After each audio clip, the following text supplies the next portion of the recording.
Tayo po'y narito uli sa ating programang Word Made Flesh sa dakila hong pagdiriwang na ito ng Santo Niño.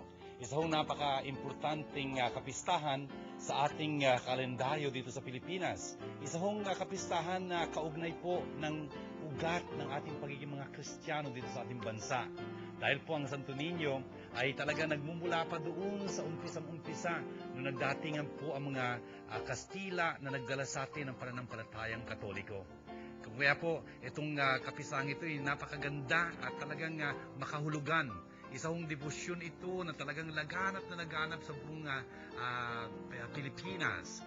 Nag-uugat po ito doon sa simbahan, doon po sa santuario sa Cebu, kung saan nandun yung replica, doon sa loob ng mga vaults doon, nandun yung tunay na estatwa ng Santo Niño na naging regalo ho ni Magellan noon doon sa mga unang naging Katoliko, Kristiyano dito sa ating bansa na pinamunuan ni Reina Juana.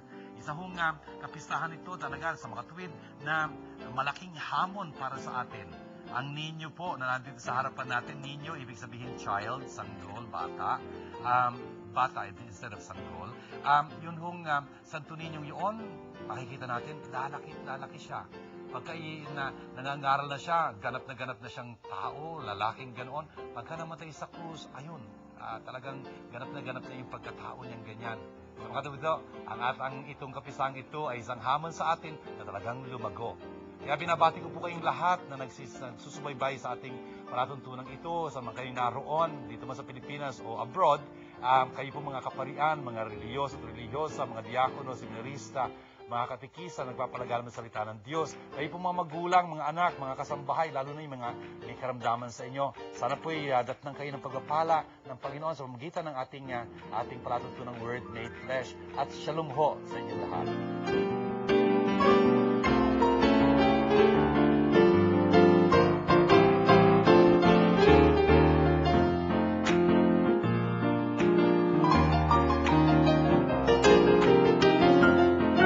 Word Made Flesh is glad to invite you to attend the Bible study lessons with Father June Lingad, SDB. Every Tuesday at St. John Bosco Parish Church, Makati City, from 7:30 until 9:30 in the evening. Every second and fourth Thursday of the month at BMI School, Ayala, Alabang, from 7:30 to 9:30 p.m. Ang Word Made Flesh ay masayang nakikibahagi at malugod na sumusuporta sa pondo ng Pinoy.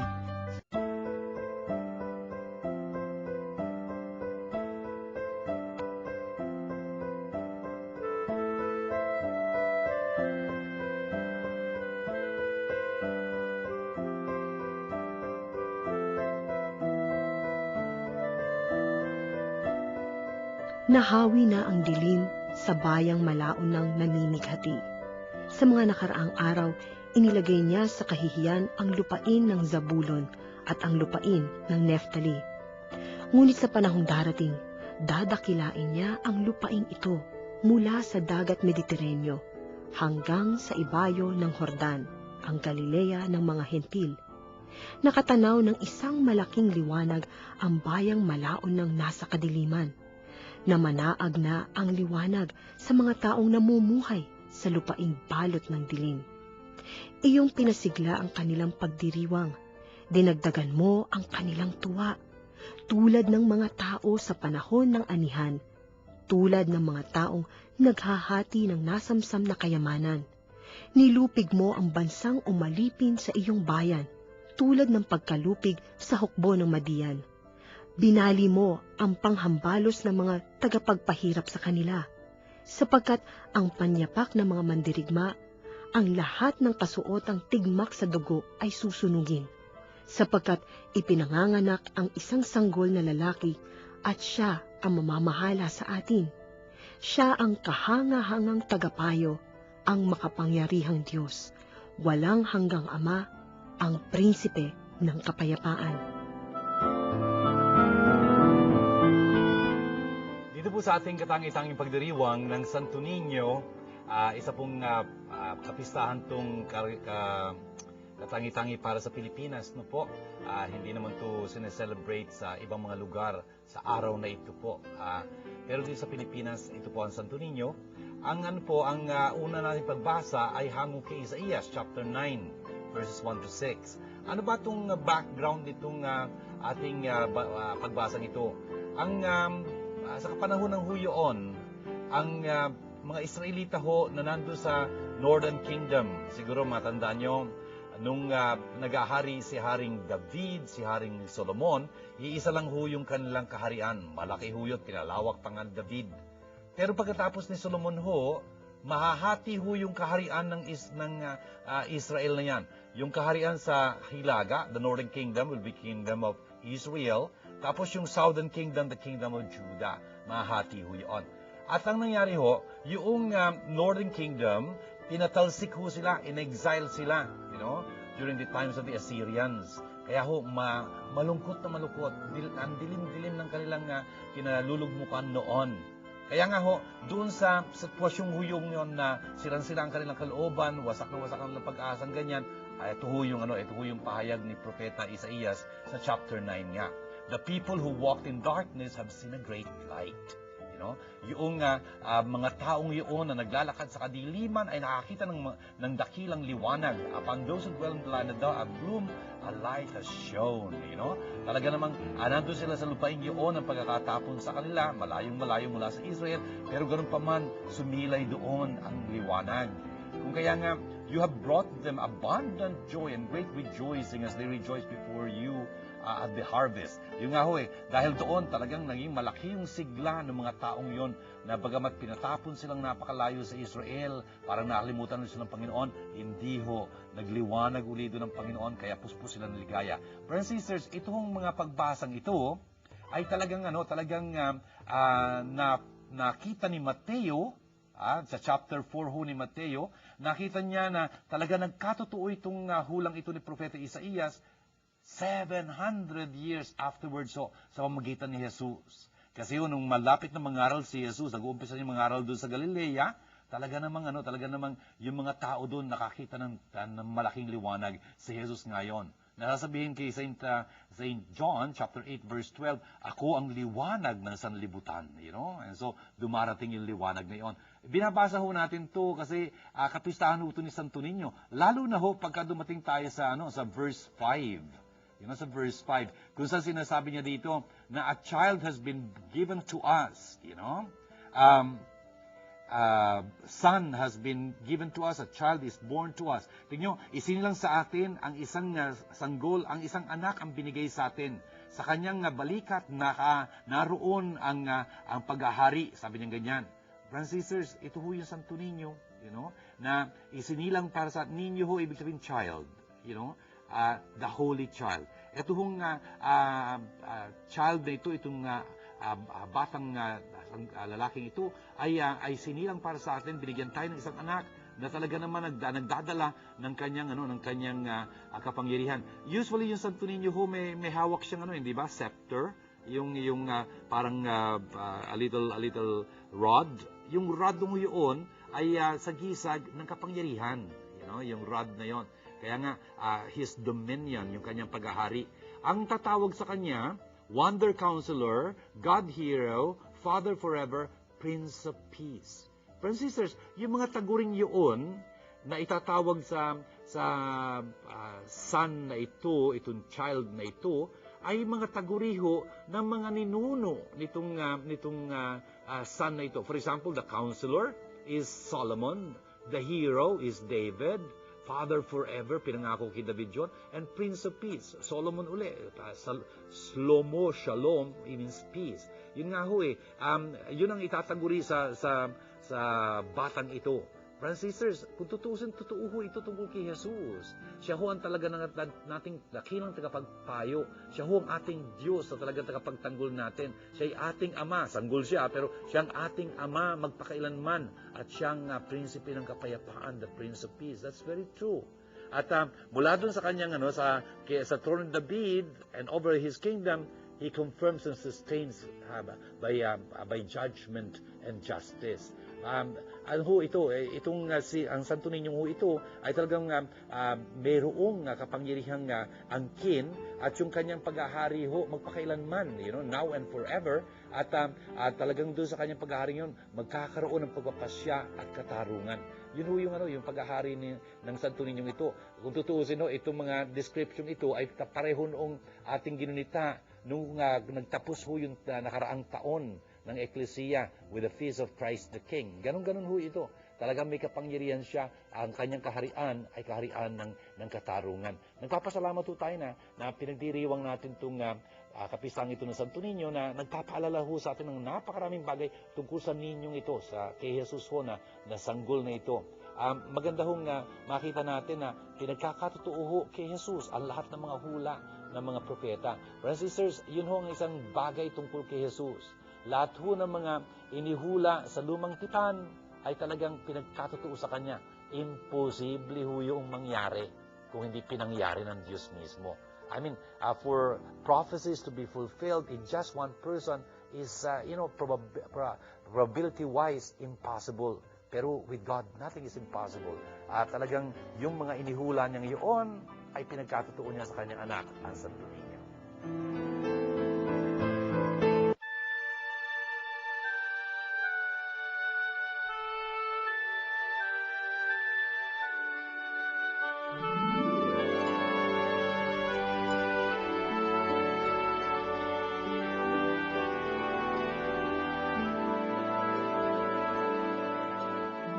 Magpasalamat tayo sa Diyos at Ama ng ating Panginoong Hesukristo.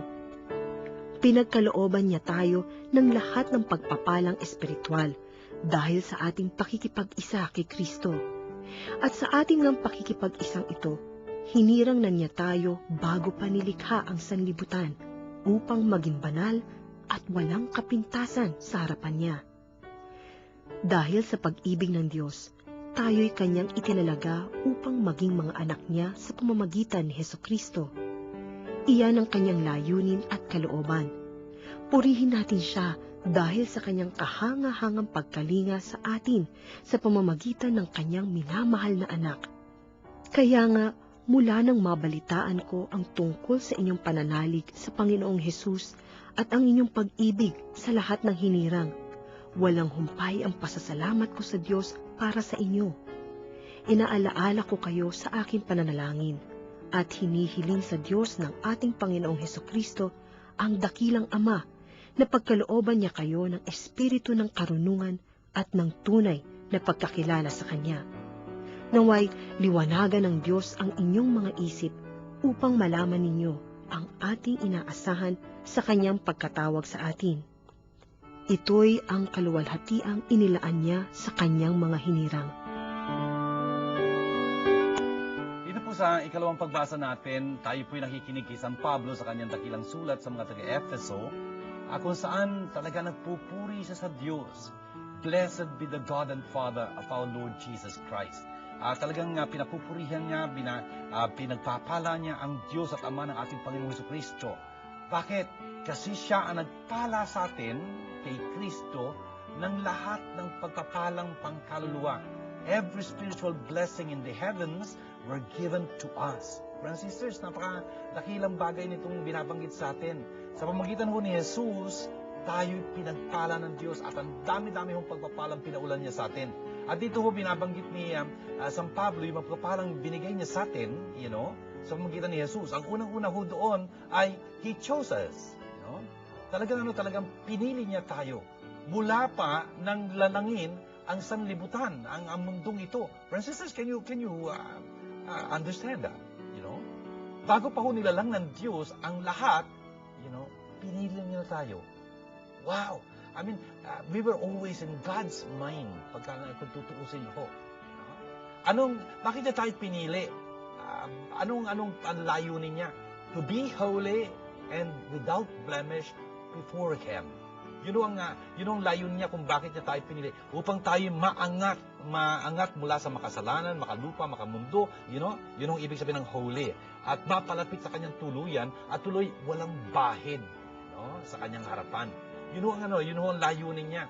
At paano mangyayari yung magiging banal tayong ganun? Banal ho, ibig sabihin, talaga namang napapalayo tayo, naaangat tayo, nahihiwalay tayo. That's the meaning of holy, separated. Separated from what is earthly, what is sinful, what is worldly. And therefore, not God. What is ungodly. Ayun, nagiging banal tayong ganon. Tuloy, napapalapit tayo sa Diyos. Yun ang ibig sabihin nun. Ang Diyos na angat mula sa lahat ng ito. At dahil nagsisikap tayo talagang maangat na ganon, wala tayong bahid sa harapan niya.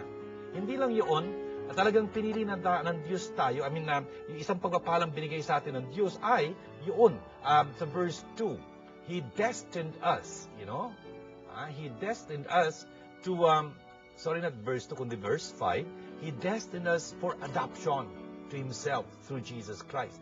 Pinili niya tayo upang maging ampon niya sa pamamagitan ni Kristo Jesus. Friends and sisters, si Jesus ang anak ng Diyos. Dahil kay Jesus, tayo binigyan ng Diyos ng bahagi sa kanyang buhay. Tulad ng binigyan niya ng buhay si Jesus. Kung kaya nga, tayo'y kanyang inampon, na maging mga anak niya kasama ng Panginoong Jesus. In accord with the favor of His will. Yun ang ninais niya. Parang talagang papurihan ang kanyang kaluwalhatian. Yung kaluwalhatian ng kanyang biyaya na binigay niya sa atin sa pamamagitan nga ng kanyang minamahal na si Jesus. Brothers and sisters, ang lahat ng ito binabasa natin sa kapistahan ng Santo Niño. Dahil sa Santo Niño ito, talaga naman pinagpala tayo ng Diyos. Alam mo natin, sa Pilipinas, for example, ang unang-unang talagang pagpapalang dinala dito ng mga naghatid sa atin ng pananampalatayang Katoliko, ang Santo Niño. Siya ho ang pagpapala ng Diyos para sa atin. Yung pagiging ninyo hong niyon, nagpapahiwatig na tayo rin naging mga anak ng Diyos. Ninyo, ibig sabihin child. Child na isang hamon ho para sa atin na talagang lumago. Ang child kasi, hindi naman natiling child, no. Ay, naku, matatakot tayo pag ang isang tao, 30 years old na, child pa rin, Teka muna, ano yun, Yeah, that's a defect. That's a normality. Yun nga ho, it's most normal for the child to grow. Ayun ang hamon sa atin dito ng Panginoon. Talagang lumago tayo dito sa mga biyayang binigay sa atin ng Panginoon. Of course, ang isang biyayang binigay sa atin ng Panginoon sa pamamagitan ng ating Panginoong Jesus ay yung kanyang pagtubos sa atin. Nasa verse 14 po tayo. Yung kanyang pagtubos sa atin. Tayo nga, sa pamamagitan ng pagtubos na yun, naging pag-aari tayo ng Diyos. Towards redemption as God's possession. Hindi lang iyon. Sabi ni San Pablo, natutuwa ako sa inyo, mga taga-Efeso, dahil narinig ko yung inyong pananampalataya, yung pag-ibig sa mga mananampalataya, the holy ones, And that's why I don't cease giving thanks for you, remember you in my prayers. Napakaganda ho itong sinasabi ni San Pablo ito. Kayo rin ho mga kapatid na nakikinig sa akin ngayon, nanonood dito, nagsumusubaybay ng ating palatuntunan. Talaga hong pinagpamapuri ko sa Panginoon ang ginagawa niyang kabutihan sa inyo. Meron ho mga nagte-text, sana mag-text kayo dito sa ating palatuntunan para ipaabot niyo sa amin kung anong naibubungan itong ating ginagawang paglilingkod sa inyo sa pamamagitan ng pagpaniwanag ng salita ng Diyos na ito. At tuloy po talagang mapagpasalamatan natin ng Panginoon ng sama-sama. Kami ho dito sa Word Made Flesh, saka yung grupo ng Word Made Flesh Foundation, talagang nagpupuri kami sa Panginoon para sa inyo dahil sa nangyayari sa inyong pagpapala ng Panginoon. Brothers and sisters, tingnan nyo sa bandang dulo po nitong ating pagbasang ito, pinapanalangin ni San Pablo, dito po nga sa may verse 17, na that the God of our Lord Jesus Christ, the Father of glory, give you a spirit of wisdom and revelation. Sana yun ho maging bunga nitong ating ginagawang pag-aaral ng salita ng Diyos na ito. Lumalago kayo sa karunungan. Ibig sabihin noon, talaga nakikita niyo mga bagay-bagay tulad ng nakikita ito ng Diyos. That's what wisdom is all about. And revelation. Talagang mailahad ng Diyos sa inyo ang kanyang sarili sa pamamagitan ng kanyang anak na si Jesus. Si Jesus ho ang revelation of the Father. Wala hong makikita sa Ama kung hindi natin makikita si Jesus. He who has seen me has seen the Father already. I am the way, the truth, and the life. No one comes to the Father except through me. Si Jesus ho magiging revelation of the Father. At sa ganung paraan, may the eyes of your hearts be enlightened. Sabi niya ganyan. So that you may know what is the hope, that belongs to His call. Brothers and sisters, sana talagang liwanagan ng Diyos ang ating mga mata, ng ating mga puso, ating isipan ho yung ibig sabihin nito, upang malaman natin yung pag-asang iniaalok sa atin ng Panginoon sa pamamagitan ng Kanyang anak na si Jesus. Si Jesus ho ang ating pag-asa. Christ Jesus, our hope. That's 1 Timothy chapter 1 verse 1. Yun nga ho, si Jesus ang inaalok sa atin ng Diyos bilang ating pag-asa. Nagpupuri ho tayo sa santo ninyong ito na ating pag-asa.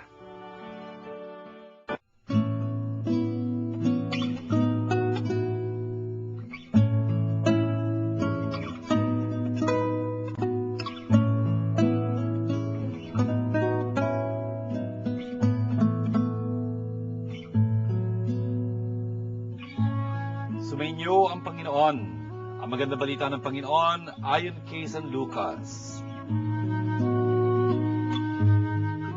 Taon-taon, tuwing pista ng Paskwa, ang mga magulang ni Jesus ay pumupunta sa Jerusalem. At nang 12 taong na siya, pumaroon sila gaya ng kanilang ginagawa. Pagkatapos ng pista, sila'y umuwi na. Nagpaiwan si Jesus sa Jerusalem, ngunit hindi ito napansin ng kanyang mga magulang. Sa pag-aakala ng isa na si Jesus ay kasama ng isa, nagpatuloy sila sa maghapong paglalakbay. Nang malaman nilang hindi siya kasama, siya'y hinanap nila sa kanilang mga kamag-anak at kakilala. Hindi nila siya natagpuan, kaya't bumalik sila sa Jerusalem upang doon hanapin. At nang 3 araw, natagpuan nila si Jesus sa loob ng templo, nakaupong kasama ng mga guro. Nakikinig siya sa kanila at nagtatanong. At ang lahat na nakarinig sa kanya ay namangha sa kanyang katalinuhan. Nagtaka rin ang kanyang mga magulang nang siya'y makita. Sinabi ng kanyang ina, "Anak, bakit naman ganyan ang ginawa mo sa amin? Balisang-balisa kami ng iyong ama sa paghahanap sa iyo." Sumugot siya, "Bakit po ninyo ako hinanap? Hindi ba ninyo alam na ako'y dapat na nasa bahay ng aking ama?" Ngunit hindi na naunawaan ang pananalitang ito. Siya'y umuwing kasama nila sa Nazaret at naging isang masunuring anak. Ang lahat ng bagay na ito'y iningatan ng kanyang ina sa kanyang puso. Patuloy na lumaki si Jesus. Umunlad ang kanyang karunungan at lalong kinulugdan ng Diyos at ng mga tao. Ito mga kapatid, ang magandang balita ng ating kaligtasan. Mga kapatid, tingnan niyo po ang napakagandang takbong ito mula sa 2 kabanata ni San Lucas. At Lucas ho, chapters 1 and 2, tulad din naman ni Mateo, chapters 1 and 2, ay tungkol sa kapanganak at kamusmusan ni Jesus. Yun ang tinatawag nating infancy narratives. Infancy narratives. Dito sa tagpong ito, sinalaysay sa atin na yung ginagawa ng banal na mag-anak na ito, si Jesus, Jose, tsaka Maria, each year, itong taon-taon ho, yung kanyang mga magulang ay pumupunta sa Jerusalem para sa pista ng Paskwa. Isang magandang bagay yung sinasabi nito tungkol kay Maria at kay Jose. You know? Kasi kung tutuusin, mga kalalakihan lang ho ang obligado na magpresenta ng kanilang sarili sa harap ng Diyos. That's the biblical terminology. Present themselves before God. Mga kalalakihan lang ho yun. Lalo na kung ganun kalayo ang panggagalingan mo. Mula ho Nazaret hanggang sa Jerusalem. Hindi ho gawang biro yun. Para ka nagbiyahe mula Tarlac hanggang Maynila. Kaya lang walang bus. You know? Walang tren. Walang kung ano. Lakad ho yan. You know? O kaya naka-donkey ka. You know? Ganyan. Kung mayaman naman ka. Pero otherwise, lakaran talaga yan. Kung kaya nga, mga kalalakihan lang ho, obligado. Pero ang maganda ho nito, hindi lang ho si Jose ang umaahon sa Jerusalem, kasi paahon talaga Jerusalem, kundi kasama niya si Maria. Parents ho ni Jesus ang papunta sa mga tuwid ho. Si Maria talagang religyosa. At 3 beses ho silang umaakyat sa Jerusalem, kung tutuusin. Dito ho binabanggit ang Passover. Meron pang Feast of the Tabernacles, yung ginugunita nila. Passover ho, ginugunita yung pagligas sila mula sa Ehipto patungo sa lupang pangako ng Diyos. Yun namang Tabernacles, yung kanilang pananatili ho doon sa ilang, kung saan tabernacle ho, ibig sabihin tolda, tent, kung saan may mga kubul-kubul silang tinitirahan doon sa ilang. Tapos ho, yung Pentecostes, ikatlong pagdiriwang na pinupunta nila sa Jerusalem. Pentecostes ho, 50 ang ibig sabihin ng Pentecostes. 50 araw ho pagkatapos ng Passover, ginugunita nila kung paano binigay ng Diyos sa kanila yung batas. Pentecost. And so, umaahon ho si Jose doon patungo sa Jerusalem. And then, when Jesus was 12 years old, they went up according to the festival customs. Ang isang batang lalaki ito ang pinag-uusapan natin dito. Pagka ho papasok na siya ng 13, 12 na dito sa Jesus, and so, pa 13 years old na ito, siya ho'y nagiging anak ng batas. Bar mitzvah, Bar mitzvah ho, ibig sabihin nagiging anak ka na ng batas. Ibig sabihin ng anak ng batas, dapat mo nang sinusunod ang mga kautusan, ang mga batas ng Diyos. Uy, pinagdiriwang ho itong pagsapit dun sa pagiging bar mitzvah. Para bang mga debut ng ganyan ng mga kababaihan, Pagka 18 ata silang ganyan, yung batang lalaki naman sa kanilang lipunan, pagka papasok na siya ng 13 years old, ayun, na ho yun, nagiging bar mitzvah, pinagdiriwang ho yun, talagang there is a great celebration. Kaya ngayon, dahil bar mitzvah na si Jesus, bar ho, ibig sabihin son of, mitzvah, the law. Dahil si Jesus ngayon bar mitzvah na siya, son of the law, kailangan niya nang umakyat kasama ni Jose. Pero ang maganda nito, hindi lang si Jose at si Jesus ang aakyat, kundi si Maria din. In verse 43, ang sabi sa atin dito, after they had completed each day, each days, ibig sabihin ho, 8 araw kasi yung pagdiriwang ho nito mga kapisahan ito, may octave ho, oktavo, ibig sabihin 8 ho, octo, ibig sabihin 8 days ho itong pagdiriwang nito, talaga namang, kasi ang dakila ho ng mga kapisahan ito, Kumbaga para ho sa atin, kunyari, yung Kapaskuhan, yun yung mga araw pagkatapos ng Pasko ho, yung week na yon, talaga ho, pagdiriwang yun sa Ecclesia. May Gloria, may I believe in God na gano'n, it's fantastic.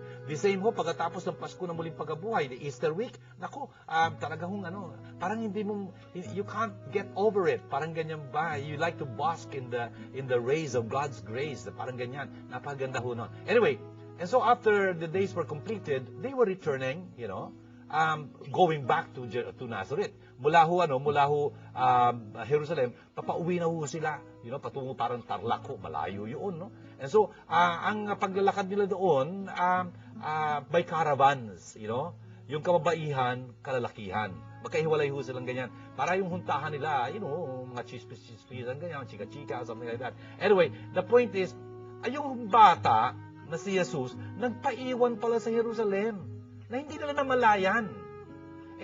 Akala ni Jose, naki Maria, akala naman ni Maria, naki Jose si Jesus, kasi yung children, pwede hong nandun sa, kahit na saan lang gustuhin basta yung mga lalaki, magkakasama, mga babae, magkakasama, yung mga bata, pwede sumama sa nanay, pwede sumama sa tatay. And so, at the end of a day's journey, malayo na ho yun, a day's journey, isang araw na sila naglalakad kasi bago magtakip sila na ganyan, hinahanap nila si Jesus sa mga kamag-anakan nila, mga kilala.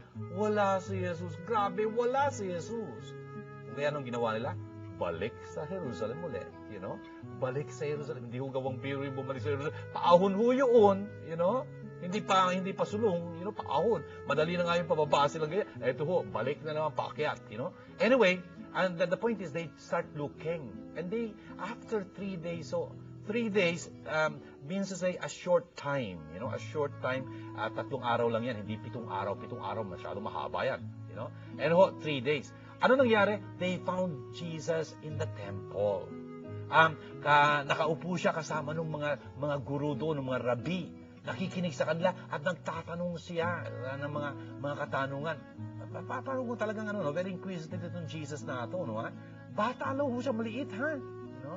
Anyway, ang lahat ho na nakikinig sa kanya, talaga namamanga, wow, ang galing ng kanyang pagkaunawa. Pag kami nag-explain kasi, naiintindihan niya eh. Tapos, pagka nagtatanong siya, may sense yung tanong niya, akmang-akma doon sa narinig niya. Talagang, anyway, you understand that, brothers and sisters. When you're in front of an intelligent kid, you know that the kid is intelligent. That's all, hindi mo may tatago yan eh. Kung minsan, may mga batang gano'n, ang ganda-ganda kausap, grabe. Not only that they entertain you, but very intelligently. Ang ganda kong makatagpo ng mga batang gano'n. Si Jesus, gano'n, isang batang gano'n. Nung nakita siya ng kanyang mga magulang, natural, medyo sumigla sila kasi at last, natagpuan nila hinahanap na. Pero nagulat din sila. Nagulat silang ganyan. Bakit nandun siya kung anong ginagawa niya? Anyway, brothers and sisters, ang tanong ng kanyang nanay, anak, ba't mo naman ginawa ito sa amin? Ang tatay mo't ako, hinanap ka namin, talagang balisang balisa. Natural lang, no? I mean, mga magulang sila eh. Si Jose ang ama-amahan ni Jesus. Si Maria ang nanay niya, Kaya hinanap nila yung kanilang anak. The point is, talaga naman nakakagulat yung sagot ni Jesus dito. Ang tanong niya, bakit niyo ako inahanap? Wow! Bakit hindi ka naman nahanapin? Ang liit-liit mo pa.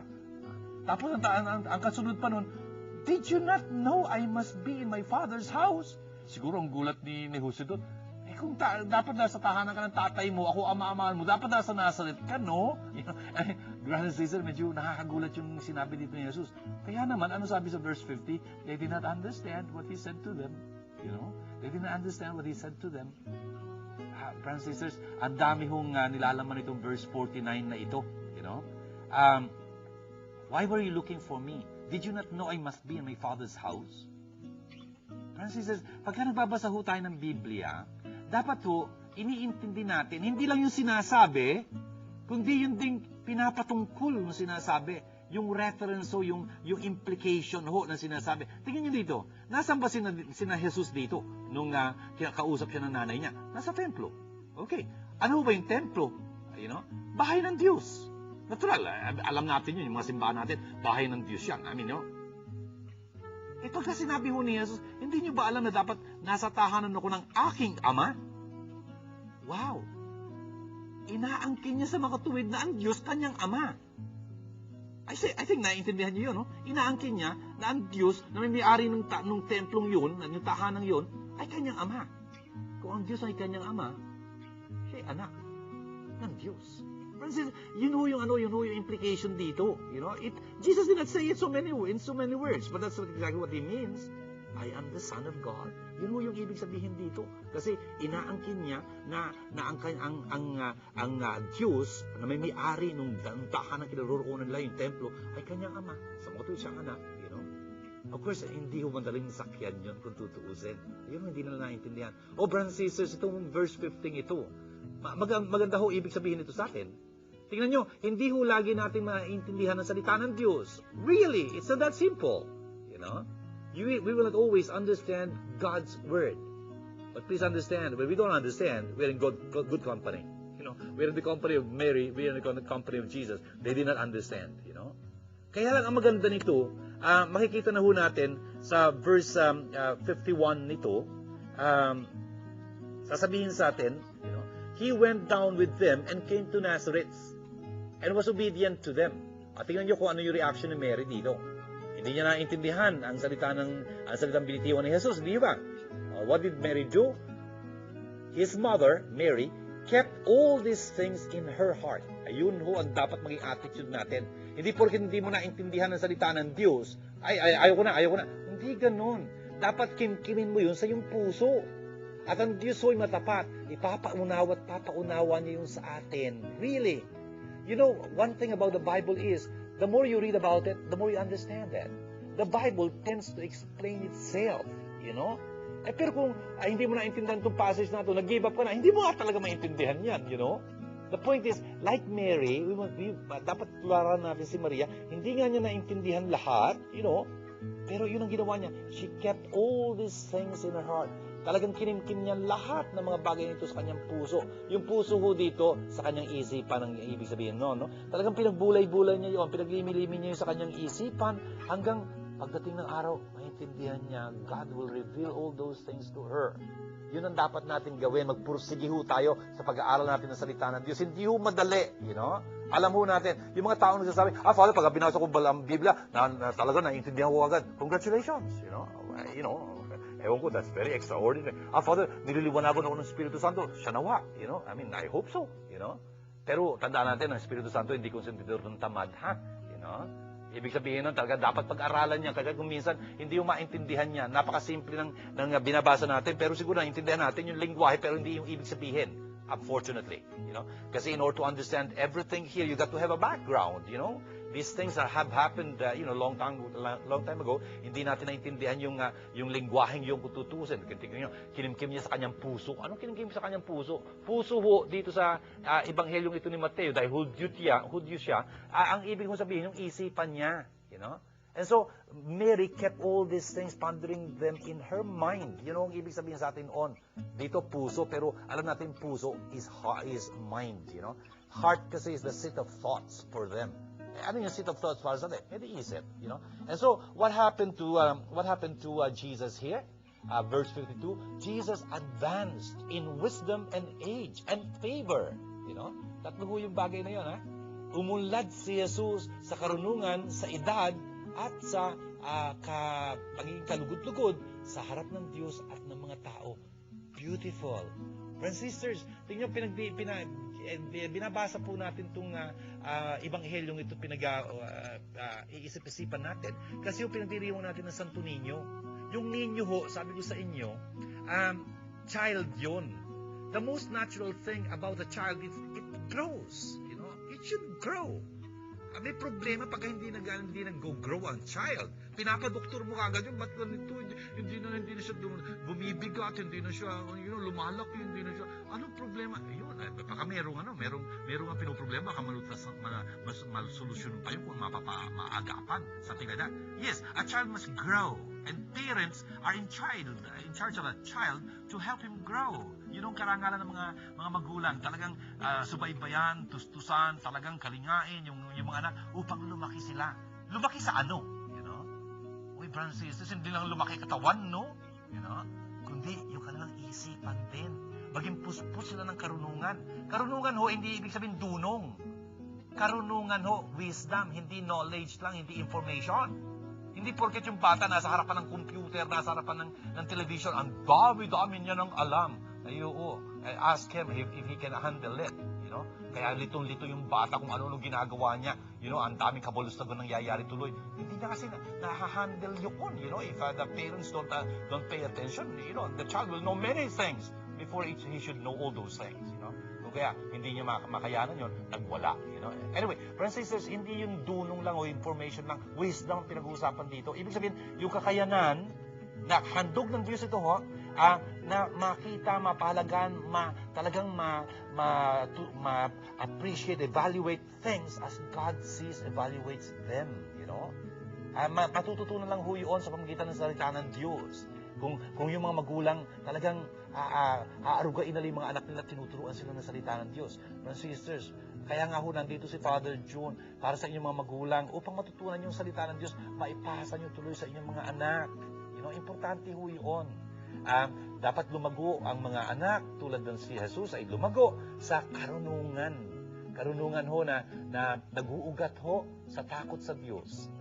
The fear of the Lord is the beginning of wisdom. Yung fear of the Lord, kung yun, hindi pangangatog yun sa harapan ng Diyos. There are two kinds of fears, right? Yung fear na isang alipin, nangangatog siya sa harapan ng kanyang Panginoon. Kasi pwede siyang patayin na walang sala yung kanyang amo. Pero hindi ho yun ang fear na beginning of wisdom. Ang fear ho, which is the beginning of wisdom, is yung takot mong madulutan ng dalamhati, ng sakit na masasaktan mong kalooban ng iyong minamahal na magulang, for example. Yun ho yung takot. Yung takot sa Diyos, ibig sabihin, mahal na mahal mo Diyos. Ayaw mo siyang dulutan ng kasasamahan niya ng kanyang loob. Kung kaya nga, tinutupad mo kanyang inuutos, gusto mo maging kalugod-lugod sa kanyang harapan, yun ang umpisa ng talagang karunungan. Pagka mayroon kang ganun na disposisyon, talagang nag-uumpisa ka ng maging marunong. Nakikita mo na mga bagay-bagay tulad nakikita ito ng Diyos. Friends and sisters, tingnan nyo, dapat umunlad yung mga anak, hindi lang sa edad. You can't help that.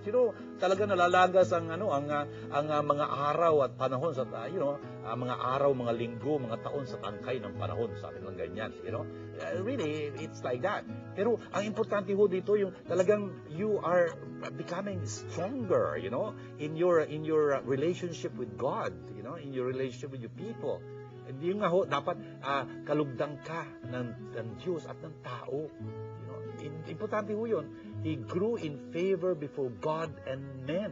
Hindi lang before God, but also before men. Hindi lang before men, but also before God. Ganun ho yun, ha. Huwag ho lang paghiwalayin yun. Mga magulang, ang laki-laki ho ng inyong karangalan. Of course, it's a big challenge, a big responsibility, a big duty or something like that. Kaya kailangan natin ng tulong ng Diyos. But anyway, all these are possible for us with God's grace and with Mary's intercession. Alam ho ni Maria itong mga bagay na ito. Alam ho ni Jose ito. Magdasal ho tayo, mga nanay, magdasal kayo kay Santa Maria, mga tatay kay San Jose.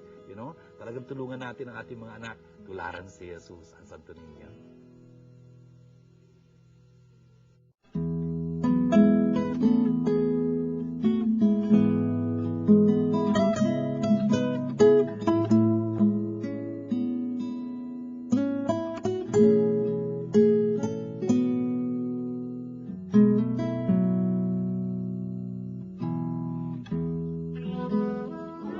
Father June, bata pa lang pa po ba si Jesus? Alam niya na anak siya ng Diyos? Queenie, thank you very much sa iyong tanong.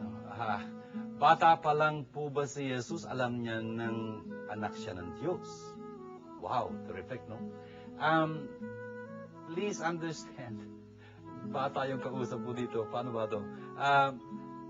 Si Jesus ay tao at Diyos. No?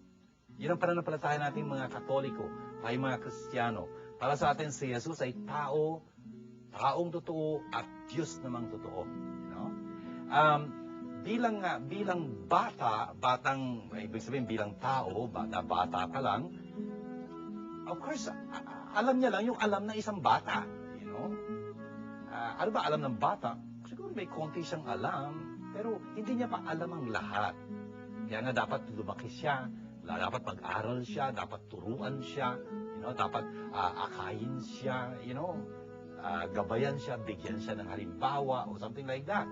Unti-unti, maintindihan niya at maintindihan yung mga bagay-bagay. Kaya nga sinasabi sa Ebanghelyo, lumago si Jesus. He advanced, in wisdom, in age, in favor before God and man. Kung kaya, may alam na siguro si Jesus bilang bata, pero yung kaalamang yun, hindi pa puspusan. Hindi pa puspusan. Of course, you can believe na Jesus was a very prodigious person, prodigious kid. Yung bang bata pa lang siya, ang dami niya nang alam. May mga batang ganun. At 8 years old, nasa university na. Can you imagine?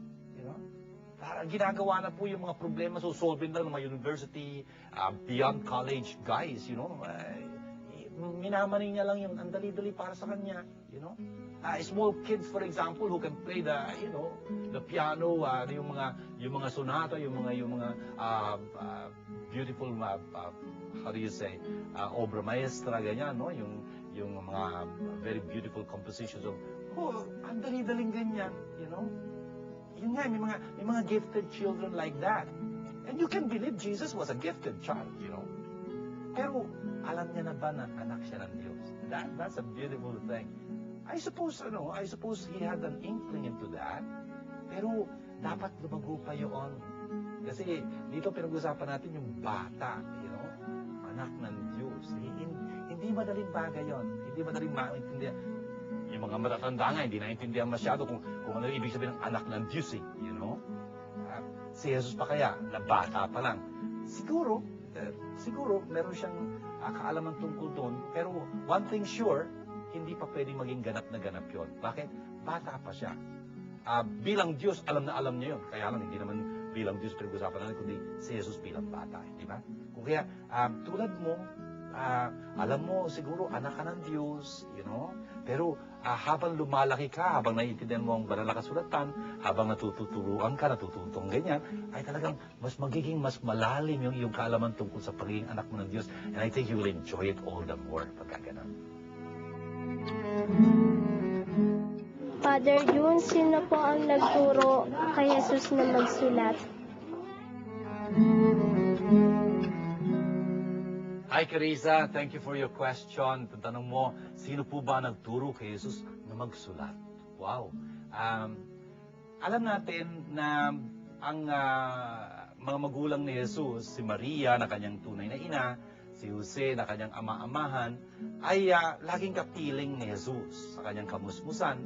Kung kaya, you can imagine, I can imagine anyway, na si Maria nagturo, si Jose nagturo kay Jesus magsulat. Magsulat at magbasa. Alam mo, meron akong may isa akong estatwa, may isa akong larawan. Actually, ako kumuha ng larawan ng estatwang yun eh. Estatwa ng banal na mag-anak, si Jesus, Maria at Jose. Si Maria nakaupo, sa likuran niya nandun si San Jose. Tapos, sa harapan ni Maria, nandun si Jesus. Alam mo kung anong hawak ni Jesus? Nakaganyan si Jesus, nakatayo siya. Maliit lang siya eh. Ang hawak niya pala dun sa likuran, bola. May bola siyang hawak, Siguro naglalaro siya, tinawag siya ni Mary.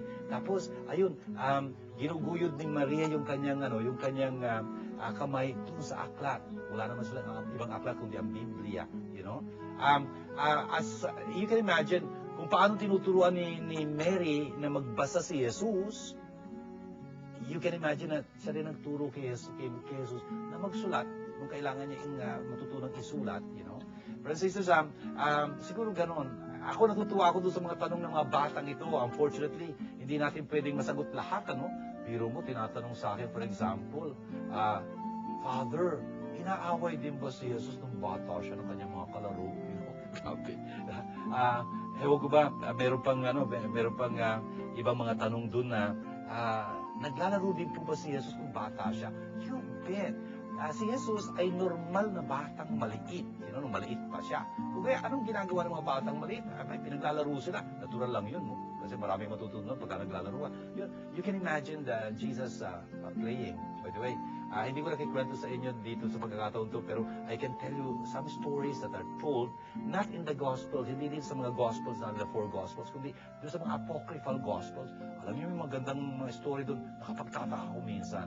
Pero iwanan natin yun sa ibang mga pagkakataon, kaya abangan natin ang susunod na kabanata.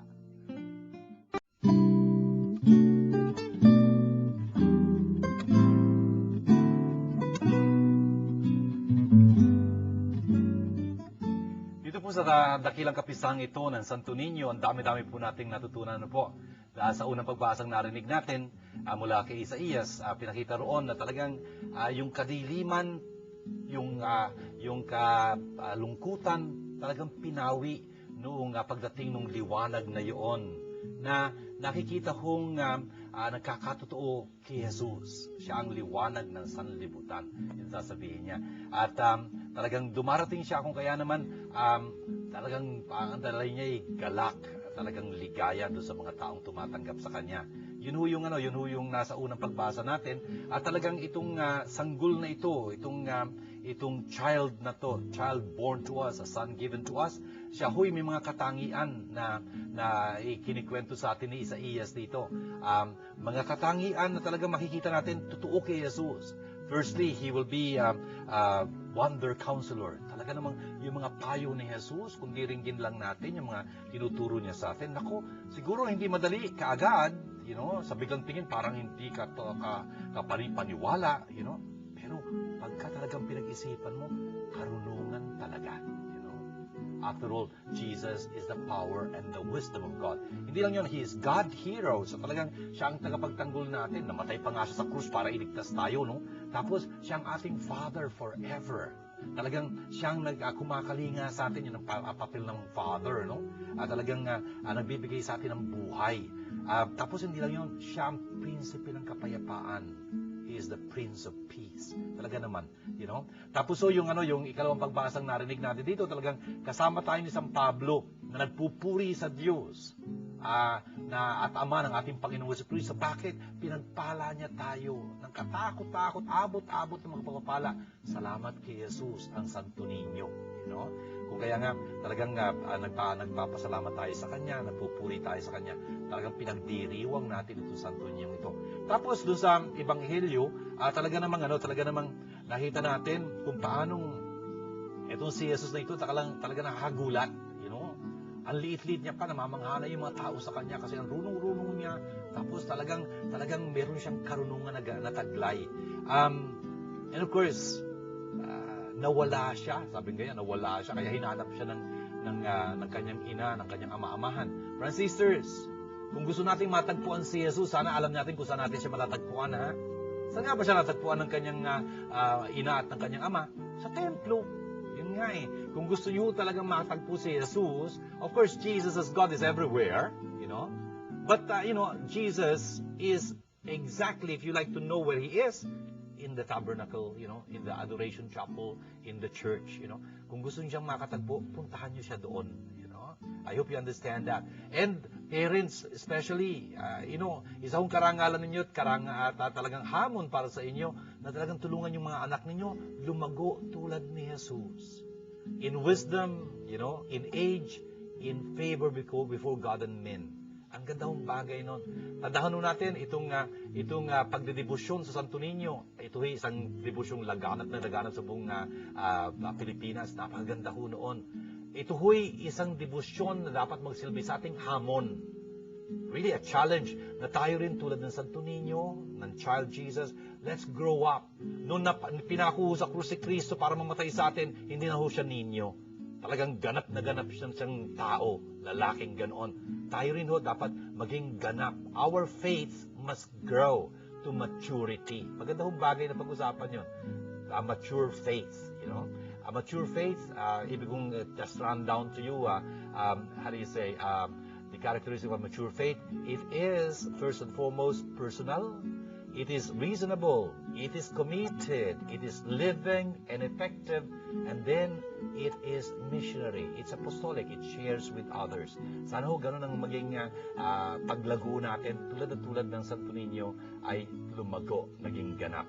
Brothers and sisters, gawin ho natin panalangin ang lahat ng ito sa ngalan ng Ama't ng Anak at ng Espiritu Santo.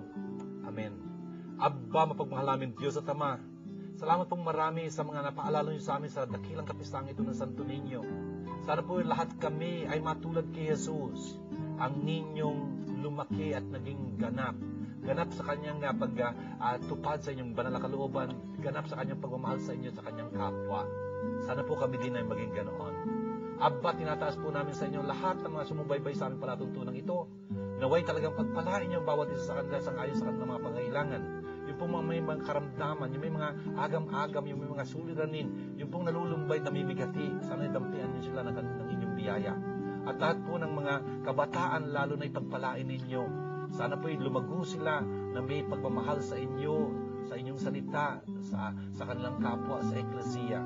Abba, pagpalain niyo rin ang lahat na tumutulong sa amin, ibig tumulong sa amin, pagpalain niyo na sila. Lahat po ito'y ginagawa naming panalangin, alang-alang kay Jesucristo, aming Panginoon, ang Santo Niñong talagang aming pinaparangalan, kasama din ang aming ng Birhen, ngayon magpasawalang Amen. Sumainyo ang Panginoon, at pagpalain kayong masaganang ng makapangyarihang Diyos, Ama, at Anak, at Espiritu Santo. Amen. Ito po ang ating palatuntunang Word made flesh. Si Jesus po ito, ang Santo Niño na naging laman sa sinapupunan ni Maria. Sana po hanggang sa muli nating pagtatagpo sa ating palatuntunang ito, pagpalain kayo ng Panginoon at laging subaybayan. Shalom sa inyong lahat.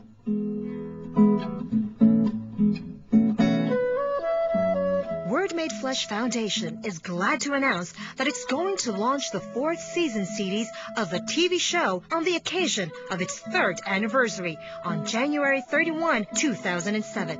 If you are interested to avail the new CDs, please call the following numbers. This program is brought to you by God, the Word Made Flesh. Indeed, God is our sponsor.